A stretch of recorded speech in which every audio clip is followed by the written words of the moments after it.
السلام عليكم ورحمة الله. معاكم سماح سمير واحنا على مطبخ وصفة نت. لو أول مرة بتشوفيني أو بتزوري قناتي ياريت تعمليلي لايك وسبسكرايب علشان يوصلك كل جديد الوصفات.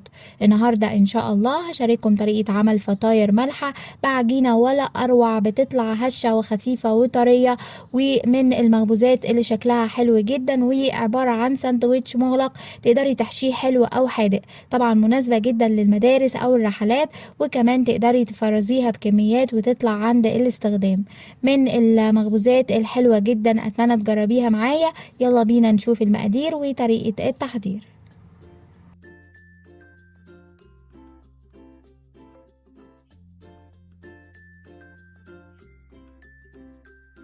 المكونات اللي هنستخدمها هحتاج لكوبايتين من المية الدافية، وطبعا تقدري تستخدمي اي كوباية متوفرة عندك وحابة تستخدميها على المعيار. ومن نفس المعيار الكوباية كده هنستخدم نص كوباية من الزيت، يكون عليها معلقة كبيرة اما من السمنة او من الزبدة، وسواء استخدمتي دي او دي لازم تكون طرية بدرجة حرارة الغرفة. هنحتاج كمان معلقة ونص كبار من السكر، وديت بياض بيضة واحدة. طبعا انا اخدت البياض هنضيفه على العجينة، ولكن الصفار هنحتفظ بيه علشان دهن وش الفطاير. وهنا معايا معلقة كبيرة من اللبن الباودر، معلقة كبيرة من الخميرة الفورية، واخيرا معلقة صغيرة من الملح. بالنسبة للدقيق هستخدم دقيق ابيض متعدد الاستخدامات من الدقيق العادي كده، ومش بكمية معينة، ولكن لحد اما السوائل اللي هنستخدمها دي تاخد معانا. واول حاجة هنعملها في البولة اللي هنعجن فيها، وهضيف كوبايتين المية، وطبعا لازم يكونوا دافيين، بدفيهم قبل الاستخدام. وهضيف عليهم السكر والخميرة واللبن البودر وكمان بياض البيضة.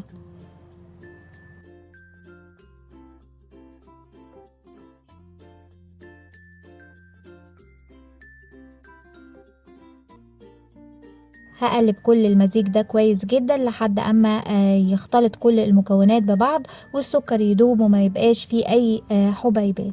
وبعد ما قلبنا الخليط كويس، هنا كده هبتدي ان انا اضيف نص كوباية الزيت ومعلقة الزبدة او السمنة حسب ما هتستخدمي، وارجع اخلط كل المكونات.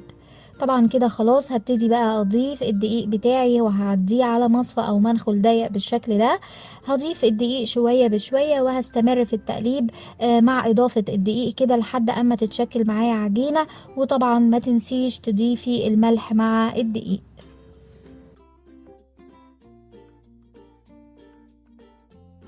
واول ما الاقي انه العجينه كتلت وبقت تقيله على المعلقه، هكمل عجن بايديا، وبرده هضيف الدقيق شويه بشويه كده لحد اما تتشكل معايا العجينه. طبعا اول ما تلم معانا من الطبق او البوله اللي بنعجن فيها، خلاص مش هنضيف دقيق مره تانية، بس هنعجن فيها لمده 10 دقايق لحد اما نوصل لقوام العجينه المناسب. وشايفين كده ده قوام العجينة اللي احنا محتاجينه. بتبقى عجينة طرية جدا ولينة، وفي نفس الوقت بتلزق حاجة بسيطة. وهنا كده هبتدي ألم العجينة بتاعتي وارجعها على البولة مرة تانية، وهغطيها بالاسترتش راب أو فوطة نظيفة، وهسيبها في مكان تختمر لمدة نص ساعة، ونرجع نشكلها مع بعض.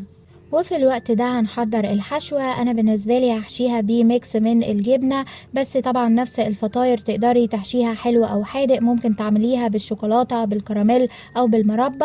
انا هنا عندي مفروم من الجبنة تشيدر، وكمان شوية جبنة من الاسطنبولي او الحادقة. هعمل ميكس ما بين النوعين دول كده، لكن تقدري تغيري في نوع الجبنة حسب ما بتحبي، ممكن تستبدليها بالفتة او يعني نستو رومي موتزاريلا اللي تحبيه. انا هنا هعمل ميكس ما بين النوعين دول كده، وهحط عليهم جزرايه كبيره مبشوره، وكمان معلقه كبيره من مفروم البقدونس. هقلب كل الكلام ده كويس مع بعضه، وكده تبقى الحشوه معايا جاهزه. وبعد نص ساعة تقريبا زي ما احنا شايفين ما شاء الله العجينة اختمرت واتضاعف حجمها. وهنا كده هنزل الهواء منها بايديا، وشوية زيت نباتي صغيرين جدا على ايديا وهحطهم على الرخامة، وانزل العجينة وابتدي اقسمها لكويرات صغيرة. طبعا الكور اللي هنعملها تبقى بحجم الساندويتش اللي احنا محتاجينه، سواء كبير او صغير يعني هيرجع ليكي. انا هعملها متوسطة كده، تقريبا حجم اللقمة الواحدة 90 جرام. وعلى طول بعد ما خلصنا كل الكمية هبتدي بأول كورة بدأت بيها، وهروح على الرخامة مسحة خفيفة جدا من الزيت على الرخامة كده، وهحط الكورة بتاعتي وبالنشابة هبتدي أفردها بشكل بيضاوي. وشايفين ده شكل اللقمة اللي احنا محتاجينها بعد ما فردناها. وهنا كده اما هتستخدم القطاعة اللي بالشكل ده كده، طبعا دي موجودة متوفرة بتتباع في اماكن كتير جدا، لكن كمان اذا مش متوفرة نفس القطعات كده بالطول تقدري تعمليها بالسكينة، وبرضو هتديكي يعني شكل مقارب جدا للفطاير اللي عملناها. فزي ما احنا شايفين بالقطاعة كده بقطع جزء بالطول، وطبعا بسيب جزء مقفول زي ما هو كده علشان هو ده الجزء اللي هضيف عليه الحشوة. هجيب بقى الجزء المقفول ده قدامي كده وهضيف الحشوة عليها، وبعد كده بالطول كده هقفل على الحشوة بطرف العجينة.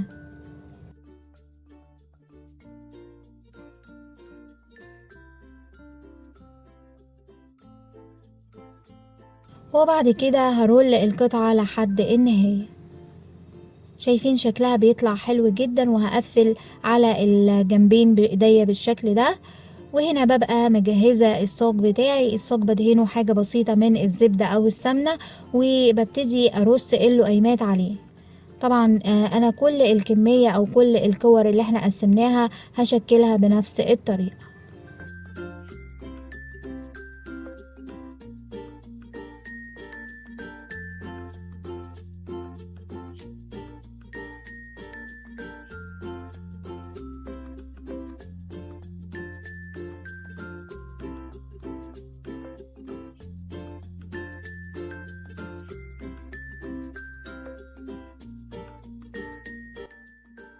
وهنا بعد ما خلصنا كل الكمية هبتدي ان انا احطهم في مكان دافي يختمروا ويتضاعف حجمهم من جديد.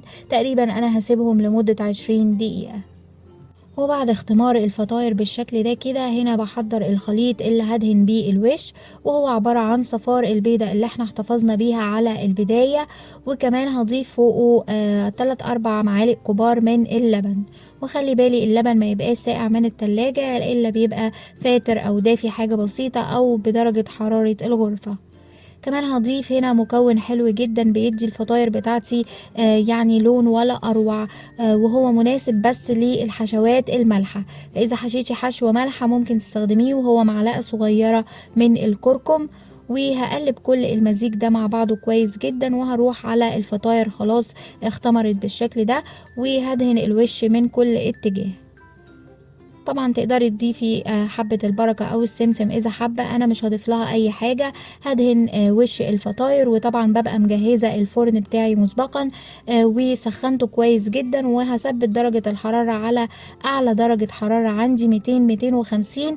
وهدخل الفطاير بتقعد معايا تقريبا ربع ساعة ودقيقة واحدة تحت الشواية، وبتطلع وبتبقى جاهزة.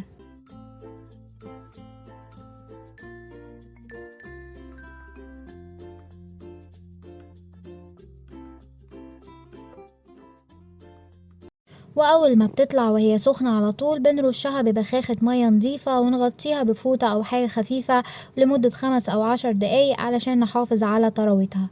شايفين طالعة ولا اروع، طالعة لونها حلو جدا. الكركم بيديها لون ذهبي مميز، بس اخلي بالي زي ما قلتلكوا الكركم مناسب على الحشوات المالحة. بس اذا حشيتي حشوة مسكرة تقدري تستخدمي على خليط الوش الصفار البيضة واللبن، وتستبدلي الكركم برشة من الفانيليا. شايفين شكلها حلو جدا، ومن المخبوزات الهشة والطرية بتقعد ايام طرية زي ما هي كده. وزي ما قلت لكم نقدر نحتفظ بيها في المجمد او الفريزر، يعني مناسبة جدا اننا نعملها بكميات تبقى للمدرسة او للفطار او للعشاء. يعني من الوصفات اللي احب انك تجربيها معايا. صحة وهنا على كل اللي هيجرب الوصفة، ولو عجبتكم ما تنسوش تعملولي لايك وشير وسبسكرايب. اشوفكم على خير، والسلام عليكم ورحمة الله وبركاته.